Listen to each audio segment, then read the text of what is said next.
Apalagi diprediksi sampai akhir tahun ini beras diprediksi akan impor 5 juta ton per tahun ini. Assalamualaikum warahmatullahi wabarakatuh. Kembali lagi di Mantan Karyawan. Kalau tidak sekarang, kapan lagi, brother?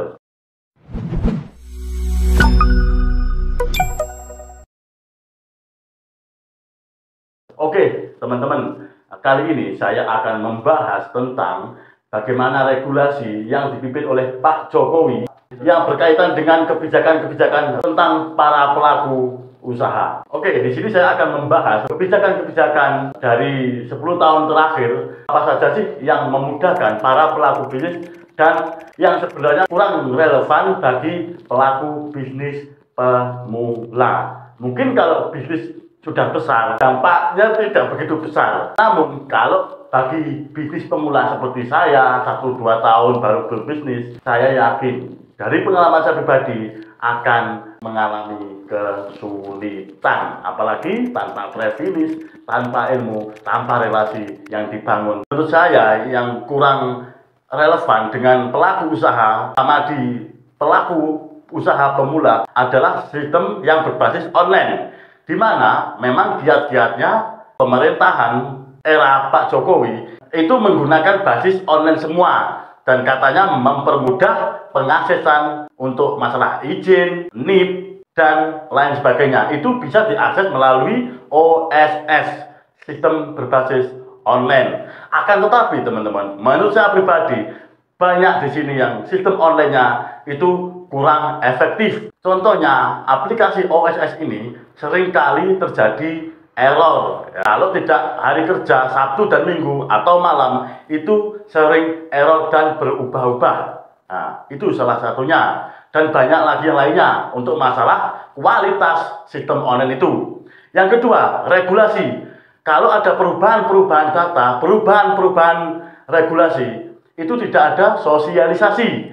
Jadi kita itu juga membuat kita sebagai pembisnis pemula sangat kesulitan. Kita mau tutorial di YouTube, tapi tetap hasilnya tidak maksimal. Yang ketiga, pada akhirnya teman-teman, kita tetap kembali ke sistem offline, di mana kita mencari informasi ke lembaga-lembaga terkait sesuai dengan apa yang kita izinkan sesuai bisnis teman-teman.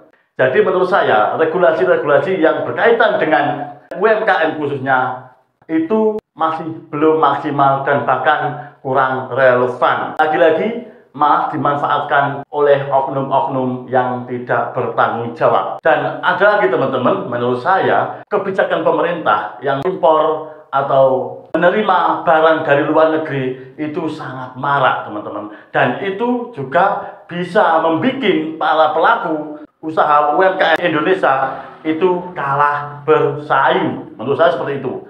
Jadi yang kita sebagai pelaku usaha di Indonesia itu kalah saingan dengan Cina, dengan merek yang lainnya, itu kita kalah harga. Dan akhirnya perang harga dan kebanyakan para pelaku usaha ini masih pemula teman-teman.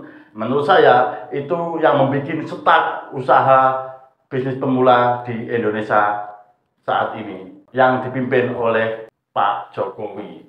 Ini kurang maksimal. Contohnya saja, saya juga masih bertanya-tanya dan belum riset juga untuk masalah impor jagung. Jadi kenapa pemerintah kok masih impor jagung, buah-buahan masih impor, dan beras masih impor? Padahal Indonesia ini negara agraris yang notabene bisa menghasilkan hasil bumi yang luar biasa. Sampai dikatakan tanah kita adalah tanah surga. Jadi sangat subur gitu. Jadi kenapa mayoritas yang notabene masih banyak yang petani, kenapa pemerintah masih mengandalkan impor? Itu yang saya tanda tanya. Sedangkan itu menjadikan para petani-petani yang menggandeng UMKM itu lagi-lagi perang harga. Harga jagung akan kalah karena dampak daripada impor. Dan saya memflashback ke belakang teman-teman ya. Harga jagung yang paling mahal itu terjadi di tahun 2020 karena COVID-19. Karena apa? Adanya pembatasan, adanya lockdown itu menjadikan negara tetangga tidak bisa ekspor. Jadi otomatis para pelaku usaha itu mengandalkan jagung di Indonesia sendiri. Sehingga jagung melonjak menjadi 7.000 per kilo di tahun 2020 dan tahun 2021. Dan sampai sekarang kembali lagi sekitar 3.000-an atau 4.000-an. Sebenarnya bisa, petani itu bisa sejahtera, tapi karena ada impornya jagung, impornya beras, apalagi diprediksi sampai akhir tahun ini beras diprediksi akan impor 5 juta ton per tahun ini. Dan itu juga menjadikan para petani yang menggandeng UMKM itu akan kalah bersaing dan kurang sejahtera karena harga beras menjadi rendah. Itulah beberapa faktor yang menjadikan para pelaku usaha pemula kalah bersaing karena adanya regulasi yang telah ditentukan oleh pemerintah, dan kita sebagai para pembisnis pemula lagi-lagi tidak bisa apa-apa. Semoga di era terpilihnya Presiden Pak Prabowo, regulasi yang kurang relevan ini akan dibenahi. Semoga para pelaku UMKM khususnya di Indonesia ini, khususnya lagi para pemula yang akan mendirikan bisnis itu, Pak Prabowo lebih memperhatikan lagi regulasi-regulasi pemerintah yang memberatkan atau tidak menguntungkan para pelaku usaha khususnya UMKM di Indonesia. Oke teman-teman, itu saja yang bisa saya sampaikan. Itu hanyalah pendapat saya pribadi dan pengalaman saya pribadi sebagai para pelaku usaha pemula teman-teman. Kalau ada pertanyaan silakan komen. Kalau komen-komen teman-teman ini mungkin relevan untuk kami bahas, akan kami bahas. Oke teman-teman, saya akhiri. Wassalamualaikum warahmatullahi wabarakatuh. Bye-bye.